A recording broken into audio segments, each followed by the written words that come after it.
Hello, folks. I'm Tom Kimmel. Thank you for that inflated introduction. This presentation is part 3 of 3 parts. It is the story of how the Board for Correction of Naval Records perpetuated a distinct and unacceptable expression of dishonor against my grandfather, Admiral Husband Kimmel, the commander of the Pacific Fleet at Pearl Harbor during the Japanese attack on December 7, 1941. Consider this. There are myriad reasons to support the advancement of Rear Admiral Kimmel on the retired list. Here's one of them. Admiral Kimmel was the only qualified naval flag officer not advanced to his highest held wartime rank in accordance with the Officer Personnel Act of 1947, certainly to an honorable man a form of punishment. There are a myriad of reasons why the Admiral should be so advanced. Here is the most recent of them. In 2017, I filed a petition with the Board for Correction of Naval Records saying in pertinent part, answering question 6 of the petition application, answering the question, I believe the record to be unjust for the following reason. Here's the reason. In 1948, the Navy Department unjustly omitted the name of Admiral Kimmel from the list of Navy flag officers whose promotion was authorized pursuant to the Officer Personnel Act of 1947.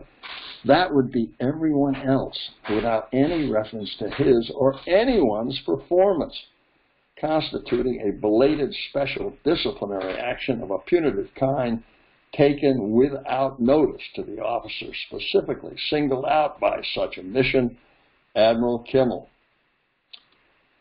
In February this year, I received an email informing me, that would be the Deputy Director of the Board for Correction of Naval Records, Bradley Good, informing me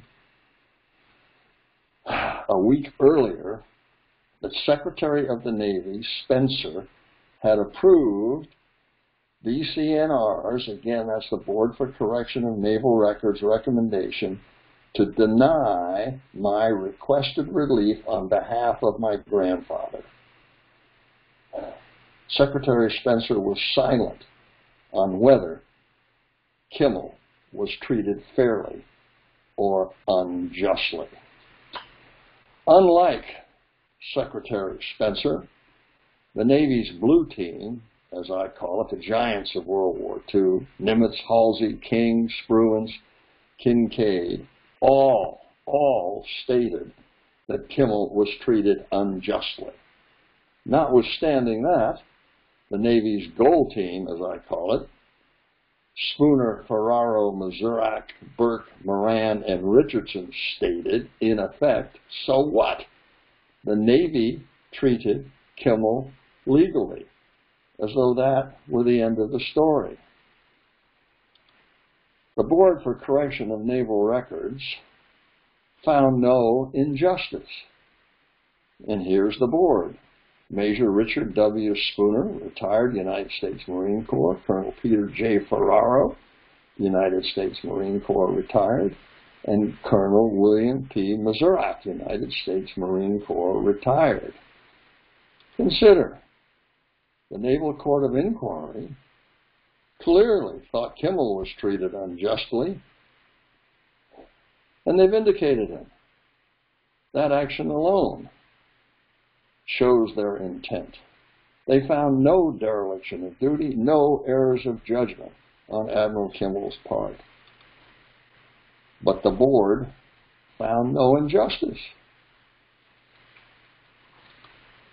Consider this: 6 former chiefs of naval operations, that would be the CNO, 2 former chairmen of the Joint Chiefs of Staff, and a director of Central Intelligence, Trost, Burke, Turner, Moore, Crow, Holloway, Zumwalt, and Hayward have in writing described the treatment of Admiral Kimmel as a regrettable injustice, an unjust assignment of sole blame, a cruel stigma and humiliation, an unfair treatment, and finally, an injustice to Admiral Kimmel. But the board found no injustice. In 1991, 37 admirals wrote a letter to President Bush, 41. It was updated in 2005. Signatories on the letter included 15 fleet commanders, 11 of which were Pacific Fleet commanders, all stating that the treatment of Kimmel was unjust.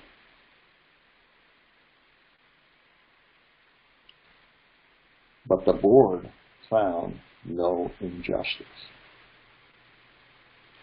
Note well, the Chief of Naval Personnel, Admiral Burke, was silent on whether Kimmel was treated fairly or justly.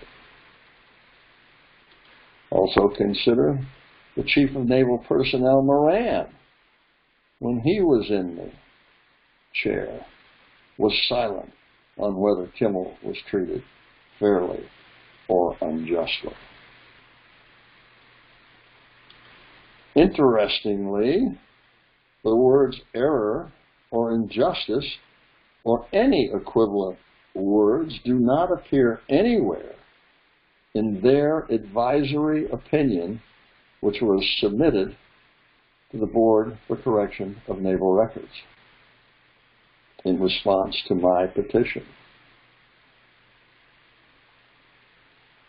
Let me put it this way. The Chief of Naval Operations, Richardson, the Chief of Naval Operations Designate, Moran, and the Vice Chief of Naval Operations, Burke's recommendation to the Board for Correction of Naval Records was silent as to whether Kimmel was treated fairly or justly. But once again, the board found no injustice.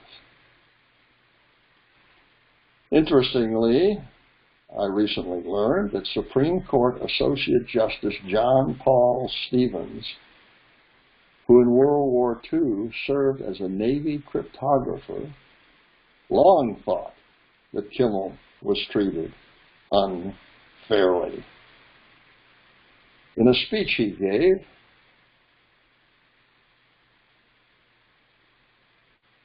in 1983, he said, "I am convinced that Admiral Kimmel was unfairly held responsible for our failure to anticipate the surprise attack on Pearl Harbor, and I sincerely hope that he will one day be vindicated." But the board found no injustice or unfairness to Admiral Kimmel.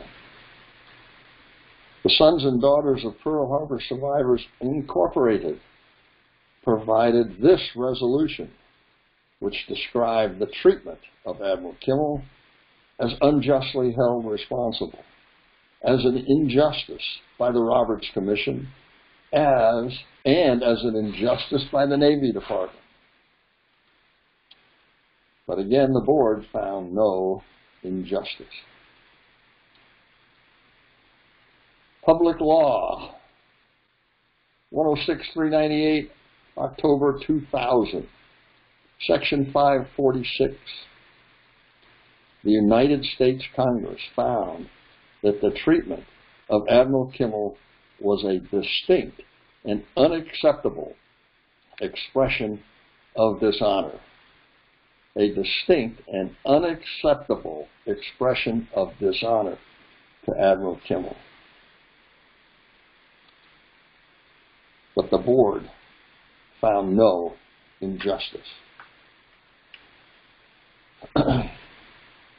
2007, then Senator Biden, running for the vice presidency,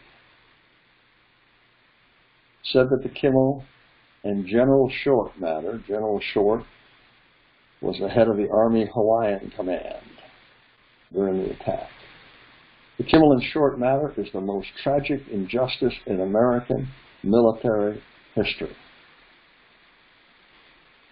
But the board found no injustice.